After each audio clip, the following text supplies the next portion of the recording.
bam, bam, bam. We did that shit. But you know,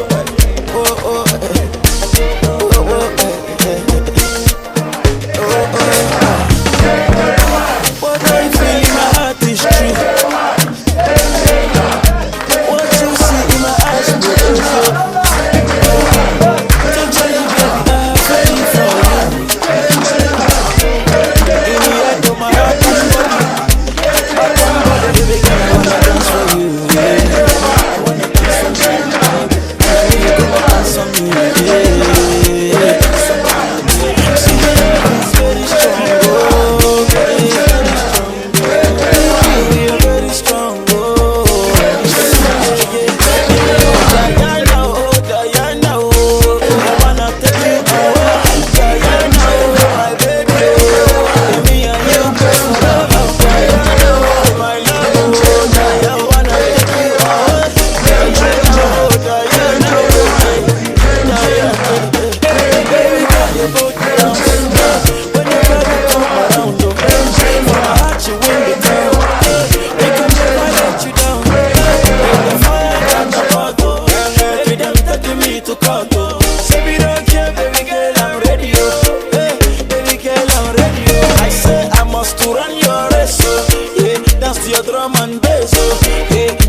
Up to date, baby girl, I wanna dance for you. I wanna dance for you. And I know you're gonna dance for me. See, the love is very strong, oh, very strong. Me and you, we are very strong, oh, Diana, oh, Diana, oh, I wanna take you away, Diana, oh, my baby, oh.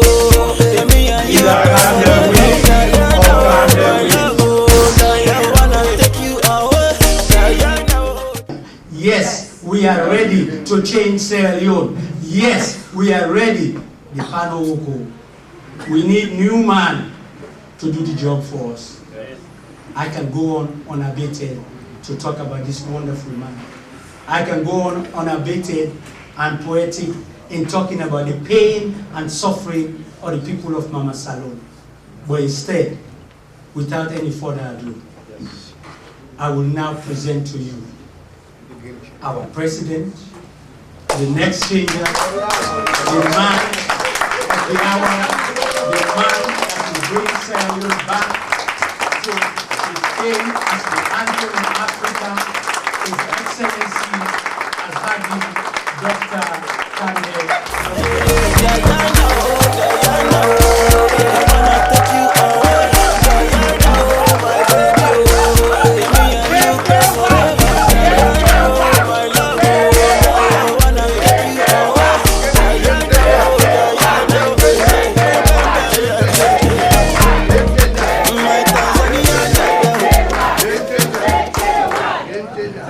Thank you very much. Thank you very much, brothers and sisters, dear friends, ladies and gentlemen. I'm very honored to be here, and I want to thank the organizers for putting this together at very short notice, to also thank all of you for showing up at short notice. I've been gone for about a little over a year now. I haven't been to Washington. I've been to London so many times. It's good to transit in London. The Atlantic seems suddenly far away, even though I used to live here. But yes, I was also tied up back home. So it's over a year I haven't been here. In about 4 weeks, maybe 5, I would have been back now in Sierra Leone for 2 years. 2 years during which, as you know, I gave up everything to go back. It's been an interesting 2 years. And 2 years is a long time in politics. In fact, 1 year is a long time in politics. Since I left you a year ago, the government suddenly declared economic bankruptcy and economic crisis in September. You remember? Yes. They announced austerity measures. They raised taxes on the people. They promised us that they will tighten their belts.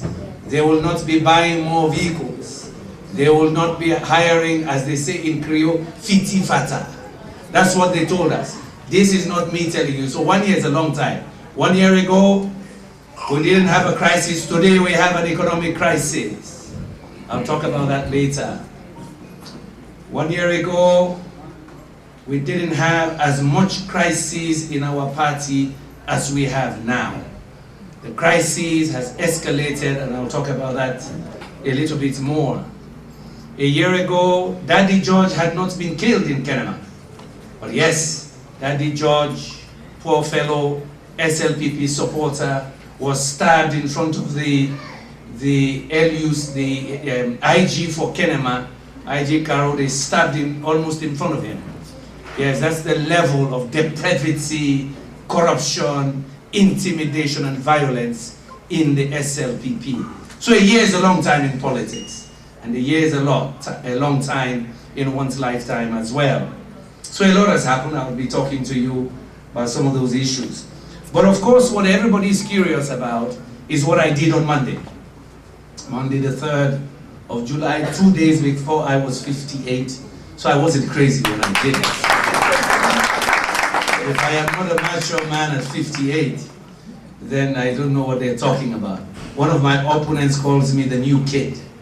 Today another APC guy calls me a new kid.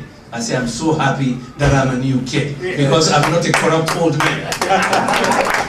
And I'm happy to be a kid because yes, what I'm doing today, the sacrifice I made 2 years ago, in fact, is for the next generation.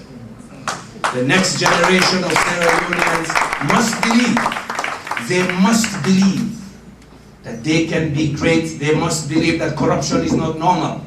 They must believe that as Sierra Leoneans, they can be anything they want to be. And we must make that possible. So when they call me a new kid on the block, I say that is damn good. Because I'm a kid in my heart, and my dream is for our children and grandchildren. And inshallah, we will make Sierra Leone a place for them to function and achieve their own full potential. So yes, I decided on Monday to suspend my bid for the flag bearer of the SLPP. And I also announced that I'll continue my campaign for the presidency and will work with others to create a grand coalition of progressives. You would expect that if you are in a contest with people, whether you're applying for a job or you're playing the NFL in the United States or you're playing the Premier League in London, you would expect people to be dancing on the roof when you say, okay, take them. You know, when you say, fine, I'll rest my own team for now until we are ready to play again. Instead of that, I have been vilified and blasted as much as possible. People told me, there was a newspaper headline the week before by a guy called JJ Safar in Global Times. He said, Dr. Yumkella is not man enough. I said, yes, because dwarfs think very small. Pygmies think very small. And the guy, by sheer coincidence, is short too, very, very tiny. I'm sure his brain is not well developed. He says, Yumkella is not man enough. I say, he thinks I'm working on his own schedule. Yumkella builds his own schedule.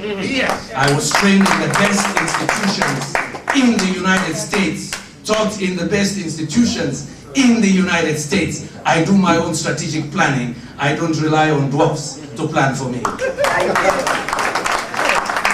Why did I suspend my bid for flag bearer? I suspended it because our party is dysfunctional. Our party has been dysfunctional for a long, long time. If you see me, as you were talking, using my phone, that's because I'm first world, yeah? I make my notes here. Do my articles, I read. When people are speaking, I make my notes on my phone because it's stored in the cloud, yeah? So I was making my notes as I was coming here. I said, so what do I say to this August assembly? These tough Washingtonians and those who have come from out of state, who live in the land of the free and the home of the brave. Yes. We were trained in the land of the free and the home of the brave. I think, is it in Massachusetts, where they say live free or die, right?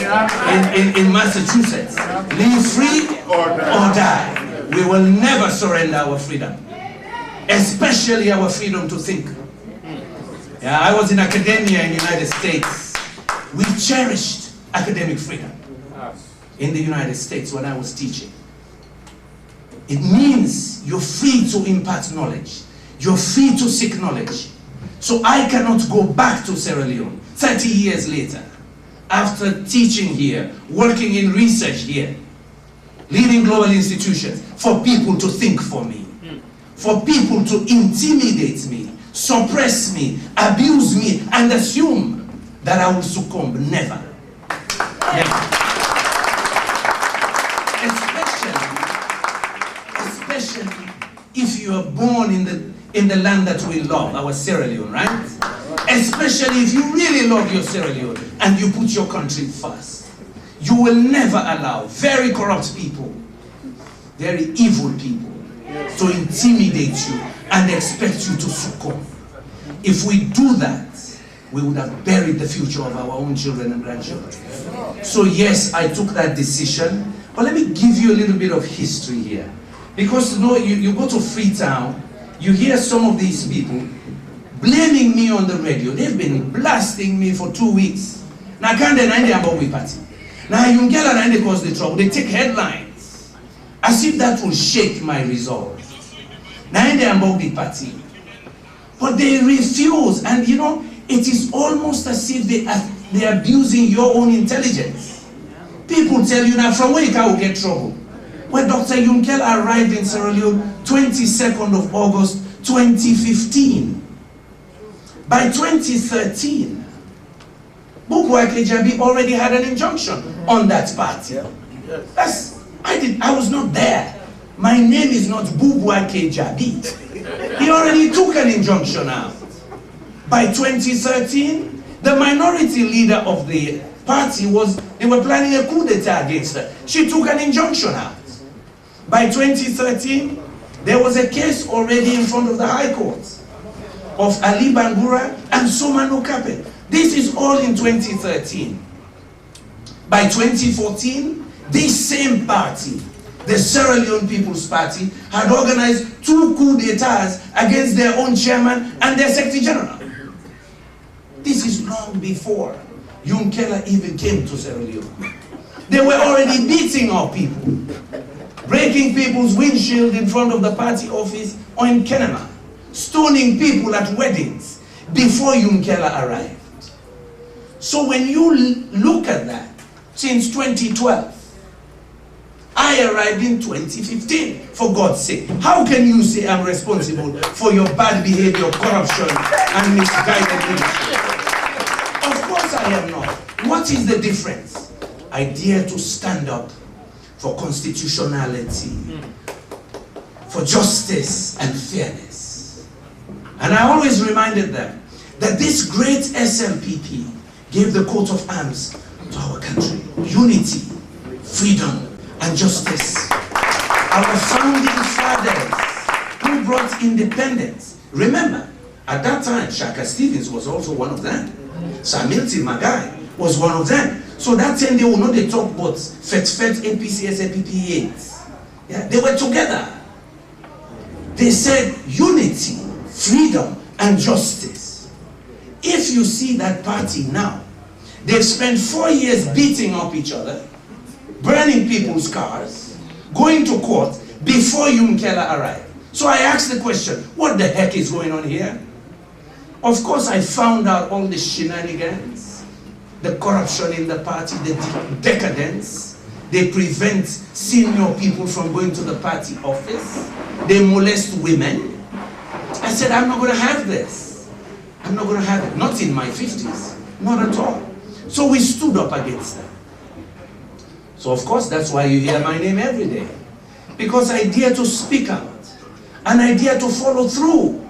And I always told them, if you don't follow the rules or the law, we have to seek redress. You want to go inside your organization and look for dispute resolution mechanisms. For God's sake, I was heading organizations before. We always had a system to arbitrate, to resolve problems. We don't have in SLPP because they drove all the senior citizens out. Very deliberately, calculating. You know, 22nd I arrive. I go to the office 24th of August. They welcome me with 200 young men spitting at me and abusing me. But I no be de salombo, I no make love out anybody. That was my welcome in the party office. They had to send truckloads of police to get me out and firing tear gas in my party office. Usai me and somebody no make love one day. And then you turn around. You blame the victim for the crime. Now, of course, what has troubled them, they assume that I used to hear them say it, oh, don't bang, bang, they go back. Because that's what they think of us. We're in the diaspora. Those of us who sweat here 24/7 to send $200 million back home as remittances. Those of us, in fact, when that economy was wrecked last year, wrecked, because yes, finally the government admitted what I knew as an economist, that they were just playing hooky with the numbers. When they finally admitted, thanks to you, your Western Union cash, people survived in that country. Foreign exchange not been there. Now money been they go back. But that is the Sierra Leone we have. They want you money, but now they want you sense. They want you money, they don't want you ask question. As you ask the man for Eba, I you spend me $50, now I'm at now. Now I'm at now. And when I'm not on holiday, now I'm at. You ask the government, say you don't do austerity measure. Show me examples, say you know they spend again. They criticize the government.